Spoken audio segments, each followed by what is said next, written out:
Hello, it's your boy Kojo here. Just want to say we actually forgot to mention in this episode that Gameweek 14 is beginning on Tuesday.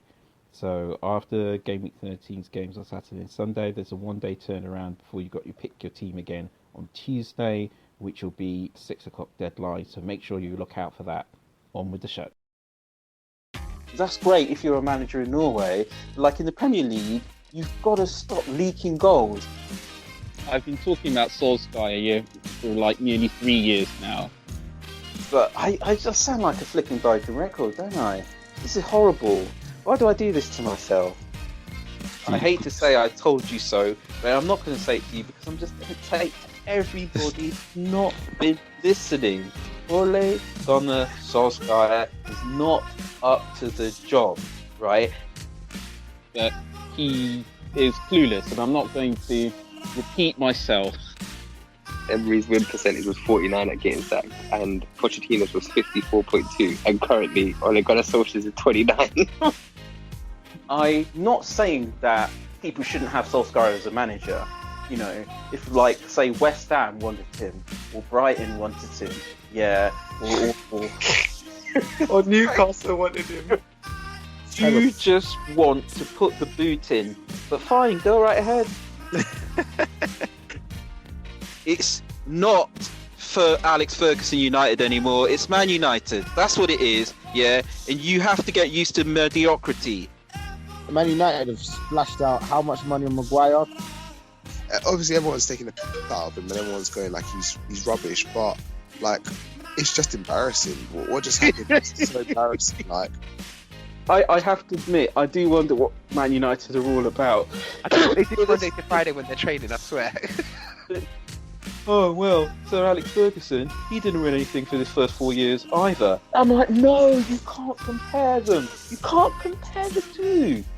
How many times do I have to say it that he got Cardiff relegated? That's his plan.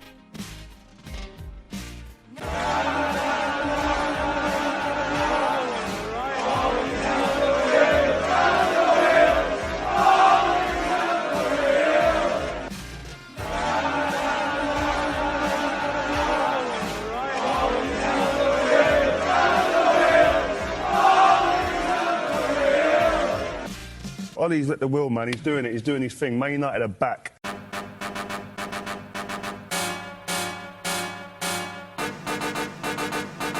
You're all about to witness a monumental throwdown.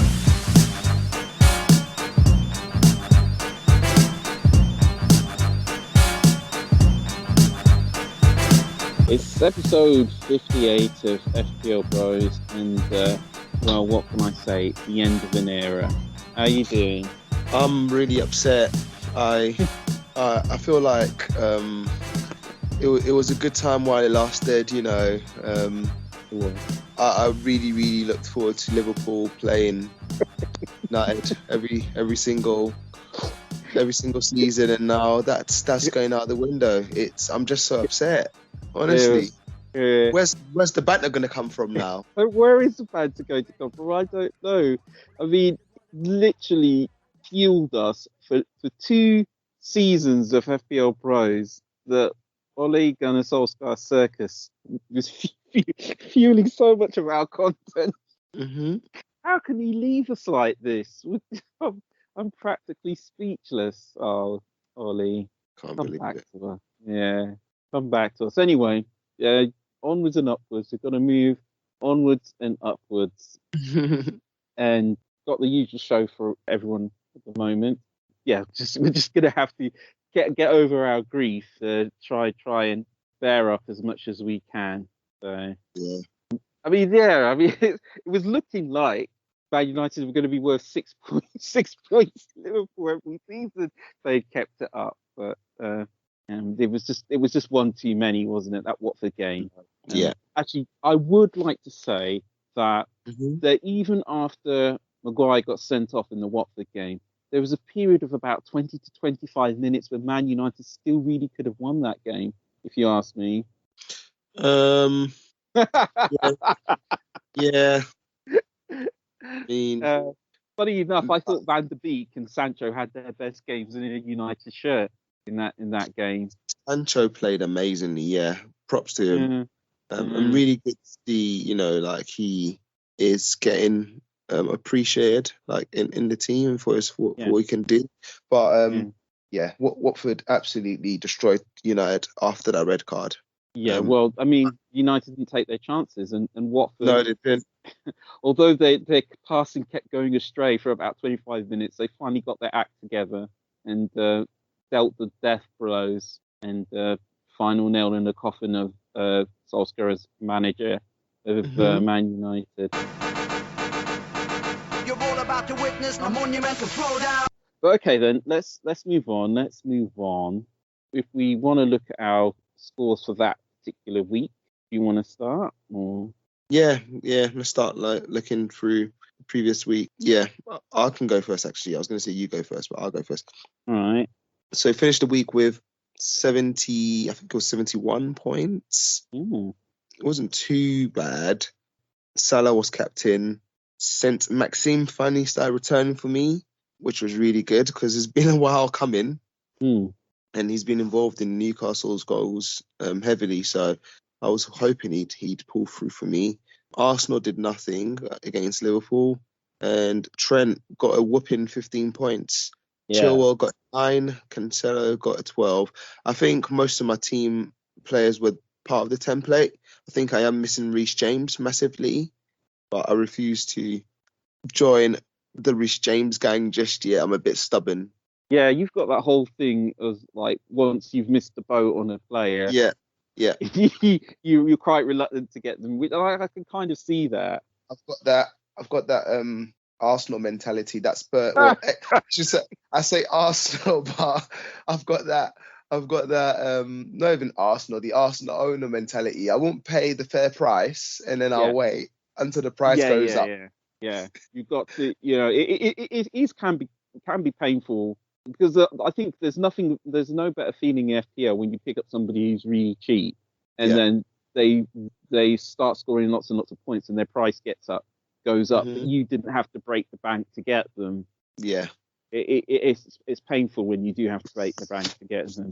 But I always say it's a game's about points, unfortunately. So anyway, I obviously got 82, which I'm very, very happy with. Ooh. And I'd like to think it's the start of something, but I think that my problem has been I've not always been nailing the captaincy. But anyway, just like you, I had Chilwell, Cancelo, and Trent Alexander-Arnold. Salah, obviously, who I captained. I also brought in Jota, and he got me 8 points. Tony finally scored again, and Jimenez also scored. Like the rest did nothing. I even got 3 points off Mount, though, which was better than nothing. I didn't even think he was going to play, but he did, and he played more than 60 minutes and got the clean sheet point, so I'll take that. I played Ramsdale in goal over Foster, and again, Foster outscored Ramsdale. Like, it's so weird, because he actually got credited with an assist in that game. Who did? Foster. Oh, seriously? Yeah, apparently he kicked the ball out, and the people who do the scoring, they decided that none of the Man United players touched it, and then I guess it was Dennis who ran it in. So he got 5 points. And Ramsdale, obviously conceding 4 goals against Liverpool, got 1 point. I know. I mean, Man United was so bad that everybody votes Foster. He ended up outscoring Ramsdale, who was even worse. Well, he's not a bad player. I guess Arsenal that good. Cool. You're all about to witness a monumental throwdown. What are your plans for this week then? We know about some injuries as well. Yeah, I suppose the big one is Chilwell. In the Champions League against Juventus, he came off with an injury to his ACL. And the latest I've heard is that he is going to be out for at least 6 weeks. Yeah. And if he needs an operation, he's going to be out for even longer. So I'm going to have to do something about that. I actually wanted to mention that last week I would have brought in the Spurs player, but I didn't because I had Grealish who wasn't going to play, and originally I was going to buy Foden for him. He wasn't going to play, and I had to get rid of Azpilicueta. So that's the only reason I don't have any Spurs in my team. I'm still a little bit nervous about it because I've got Vardy there spanking up the team. And, I still think that the fixtures for Spurs look so good. But anyway, those are my plans. It's going to be a straight swap, I think, Reece James to Chilwell. I should probably do it tonight because Reece James's price is probably going to go up. Like, people have been bringing him in the south. He's had 67 transfers in already this week. So, I yeah. still refuse to add him. What about you? So yeah, I'm taking out Chilwell. As opposed to Reece James, I went with the cheaper option with Alonso. Oh, interesting. Because I think Alonso will be playing for Chilwell. Yeah. And Aspie's still not going to be playing, in my opinion. No, it doesn't so it was look like- between Alonso and Rudiger. I did think about Rudiger, but Alonso is more of an attacking threat. It's true, but I have to say Rudiger is really tempting because it looks like they're aiming for him at corners. Yeah. Sorry, did I just mess up your plans there? No, not at all. I was going to say corners is in my opinion, an area of weakness for Manchester United, unless maybe I've got that completely wrong. I'm just thinking about where they concede the most. When they played against Liverpool, I'm pretty sure they conceded a corner against us. Where was it? Liverpool? I know a lot of teams are weak on corners, though. I mean, apparently Leicester are terrible when it comes to defending corners. Having said that, centre backs, you're right. Alonso, he spends so much time in the attacking third, and centre backs, generally speaking, they're just good for 6 points most of the time. It's a real bonus when they score. But that is a very shrewd move. It never occurred to me to get Alonso in. And I was reading that he's actually started 21 games under Tuchel since Tuchel came in, which is quite a substantial amount of games. So, yeah, so yeah, you know what? You've turned my head. I was going to go for these games, so I'm starting to think about Alonso. You're a sly one. He's cheaper as well, so I've got a bit of money saved up now. Yeah. Oh God, I mean everybody's on James, but imagine he does nothing and Alonso gets a goal and an assist. Tide will turn. Wow. You're all about to witness a monumental throwdown. Right. Okay. Yeah, let's have a look at some of the interesting fixtures coming up this weekend in Game 13 this week. Yeah. So, all right. Yeah, go on. Interesting fixtures off the top. I quite like the look of the Arsenal-Newcastle game. I know Arsenal are coming off the back of... What was the result last week? I'm pretty sure they got battered, didn't they? Was that Liverpool? Yeah. Just making sure. Just to make sure. And this is probably why Jamie isn't on the pod today, but it's fine. You did say if something were to happen, we might not see him. But fair enough. I did. So yeah, they're coming off the back of the loss. They've got a lot to prove. They've got to bounce back, get that team spirit back up, their morale. So I do see them going ham at home against a Newcastle team who are coming off a relatively good result in terms of that 3-3 draw, but I do see Arsenal just dominating this game. So those are my thoughts. I think Aubameyang should be on the score sheet. And if anyone from Newcastle obviously gets involved, it's just, once again, that guy, St. Maxime. What are your thoughts? My thoughts are, I did actually say that last week that I didn't find Arsenal all that convincing, despite all the games that they on the trot, because I think basically the Brighton game, they were lucky to win that one. How do I going to go against Newcastle? I think there's going to be plenty of goals in this game. I think that, I'd love to see what Arteta's last result against Eddie Howe's Bournemouth was like. I've got to admit, if I remember correctly, I think there was a game once where Bournemouth put 3 past Arsenal without reply. I think that was one famously where that guy it might have been the game actually, where that guy from Arsenal Fan TV famously said it's time for Mr. Chips to go or something. But anyway,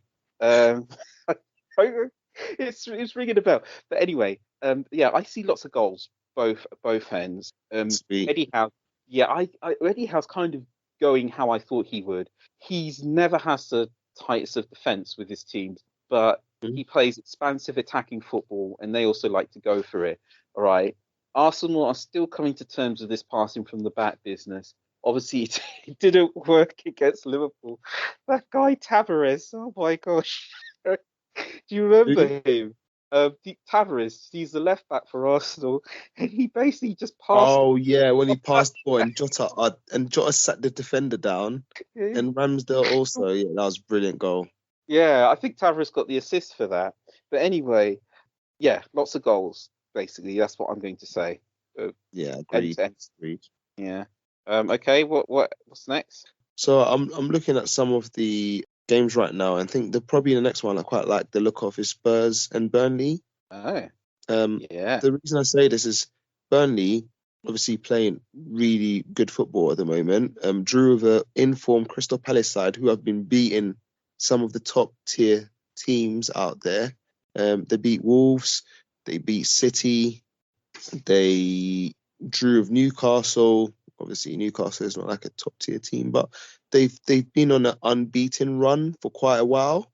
Okay. They drew with Arsenal as well, and they managed to come to a 3-3 draw with them. So they look quite strong. I didn't associate a lot of goals with Burnley, but this seems to be the case. So wondering how they'll fare up against a Spurs team who are leaking goals at the moment.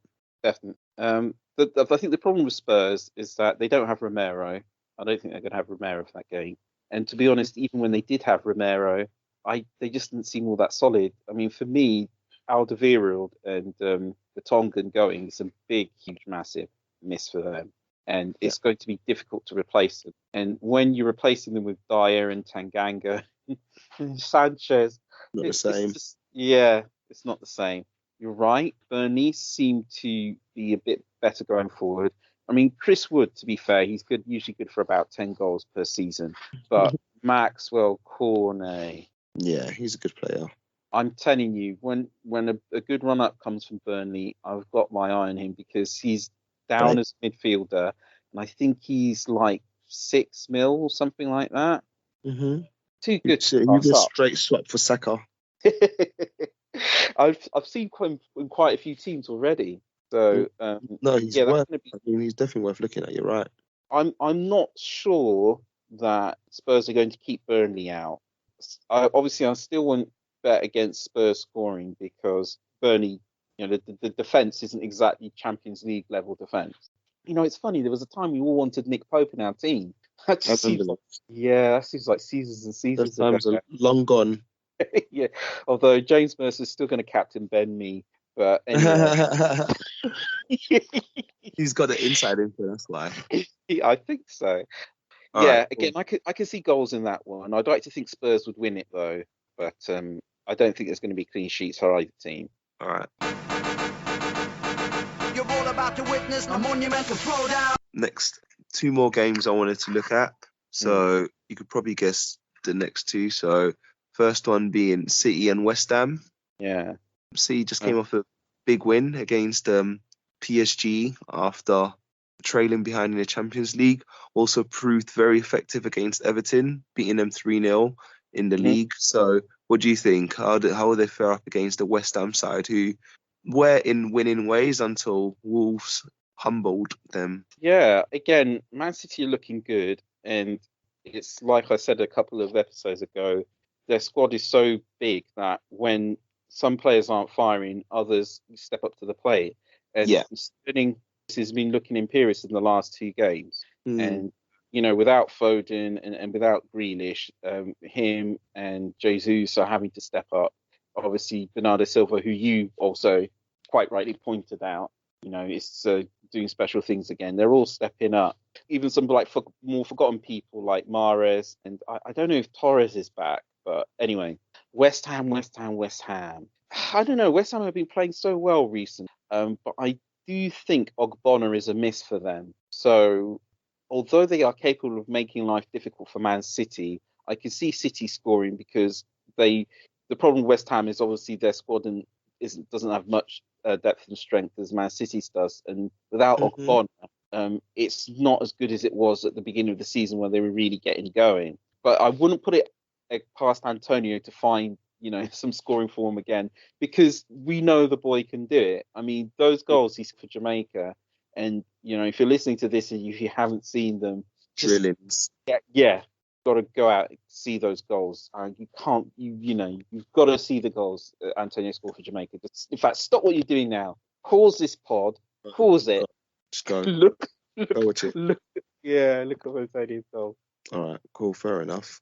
Yeah, no, I do agree with you. I think they've got a lot of potential, but I think City will edge them out. Finally, the big game. When I say big game, I mean the game which will either see the banter keep flowing or shock result. Chelsea versus United. A shock result. I know, right? I'd be shocked. I'd be very, very shocked if United just stepped up and won this game. But this is the Premier League, and we've seen crazier things happen. That's true. Yeah, I'm sorry, but I can't bet against Chelsea. And the reason I'm saying this is because I saw the way they took Juventus apart, right? They were sick. Right? Juventus are not mugs, right? That team is full of experienced people, experienced Champions League players, experienced World Cup and Euros players, all right? They ain't just come off the boat at Juventus. But Chelsea played that game like they were playing a Sunday pub league team, honestly. And when I say Chelsea were sick, I mean on all areas of the pitch. Yeah, the attacking was slick, midfield did their job, even the defending was good. Like, people talk a lot about Reece James, but he actually defended like a proper defender in that game as well, right? He held his position, he timed his tackles well, he timed his interceptions well, he protected the ball really well. He was able to pass out and dribble out from the back as well.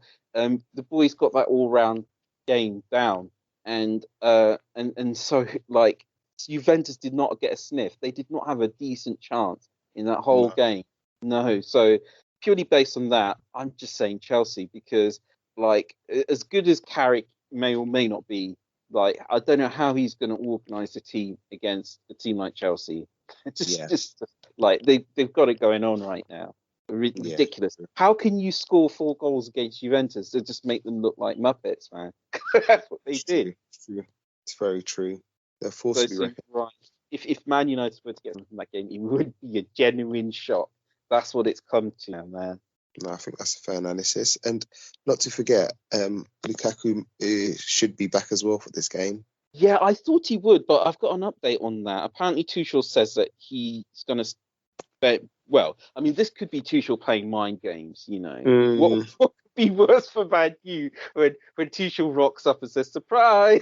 Lukaku It's back. Oh, what's that? You don't have Varane and Maguire? Oh, I'm sorry, Man United. I'm sorry. Lukaku, go get him. Yeah, he did hint at Lukaku only being ready for a bench place, but he could just be saying that, and anything could happen between now and the start of the game. I mean, it's not until Sunday, so we shouldn't be too surprised if Lukaku doesn't just show up and do like everybody does. They've got a point to prove. Yeah. Cool. You're all about to witness a monumental throwdown. All right. Final part of the pod. We'll do our quick player pick, so maybe 2 or 3 maximum. I don't mind starting, or unless you wanted to go ahead and do yours. I'm handing reins over to you. All right, cool. So my player picks for this week, I'm looking at a Wolves side who just beat the in-form West Ham team to do quite well against Norwich. So I'm thinking Jimenez, but actually even better, if people do want to risk it, go for Hwang. Yeah. Cheaper. He's a bit more explosive, got pace and skill, and he's going to be more of a alternative to Jimenez. So if you're chasing, I'd go for Hwang.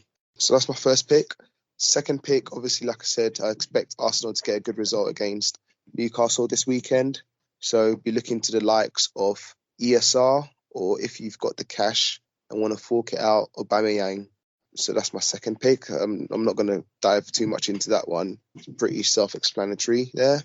And I'm trying to think about my last pick. So if I couldn't captain Salah, which I will be, and I think most people will be doing, I thought, who would I captain? And I think the only other person I would entertain as a captain would be Harry Kane. Yeah. Now, I know he's still not yet proven himself as to why he should be chosen, but I do think Burnley, like we said, there's not the Burnley we knew where you would have Pope in goal. Do you know what I mean? They've got a lot of exploits defensively, and I think Kane would love playing against that team. Absolutely love it. It's the kind of team he would kind of do well against. So I can see him getting a goal or two in that fixture. So Kane's probably my third individual. I just want to put a caveat there, just in case you probably already thought of this, and you might mention it. Son will probably do better than Kane, but my gut feeling says Kane. All right, cool. Okay, I will do my best here. I think the teams which are going to do well this weekend, it's quite stark. You know, it's the usual suspects: Arsenal, Liverpool, Man City, Chelsea. They're looking good, but Wolves are looking good as well. So, first of all, I'm going to start with a complete curveball. And does anybody remember Tariq Lamptey? Yes. He's back now by the looks of it, and he's back to doing what he always does, which is running at the opposition winger or fullback and basically just making himself a nuisance against the opponents. They can't deal with him. They really can't. And, I think we're going to see a lot more of that now that he's back. And if I just remind myself, Brighton have got, who have they got? Leeds, that's it. Yeah, Leeds. Again, Leeds, they don't seem quite as solid as they were last season, and they can be gotten at for goals. I remember there was a point last season where they'd scored 50 goals and conceded 50 goals. So you don't necessarily bet on them keeping a clean sheet. So Brighton could get something there, and Lamptey could be involved. The other players you might want to have a look at, I'm going to go out on a limb and say Benteke might surprise us. I think having Edouard and Gallagher and Zaha around him, I think he's getting there. He may be looking at 10 goals this season. Let's wait and see. So Benteke, if you want to go different. And then the final pick is just going to be 100% predictable, and Diogo Jota. We're not going to see Firmino for a while. And Jota. Jota's on the pitch. He's going to save you a fair bit. He doesn't cost as much as Mane, and he's going to be in and amongst the goals. So, I agree. Don't overthink that one. Diogo Jota, you want to do it. Forget Foden, forget Grealish. Yeah, Jota. He's the one. I agree with that one. Yeah. You're all about to witness a monumental throwdown. All right, then. So, just want to say, if you're listening on YouTube, hit subscribe, hit like, help us out. And it's not going to cost you anything at all. It really, really doesn't. In fact, it's probably more effort not to hit subscribe and like. You're probably thinking about it too much and straining your finger muscles trying to avoid them. Don't avoid. Just do it. You'll feel better. All right. Yeah. Public service announcement out of the way. Was there anything else you wanted to say? Tough times don't last. Tough people do, unless your name is. Oh my god! Oh, Ollie, I'm gonna miss you. I'm gonna miss you so flipping much. Oh, well, he's no longer at the wheel. No, he's not. There's no one at the wheel. In fact, practically no one at the wheel. I mean, Carrick and the other dude. Let's hope Man United are a Tesla. Otherwise, woo. Yeah. Oh dear. Yeah. It feels like the banter is flowing. At least until Christmas, we've got some banter. Yeah, it is. All right then. I'm gonna leave it there. So that's all from us this episode, and that's goodbye from me. Peace out, guys.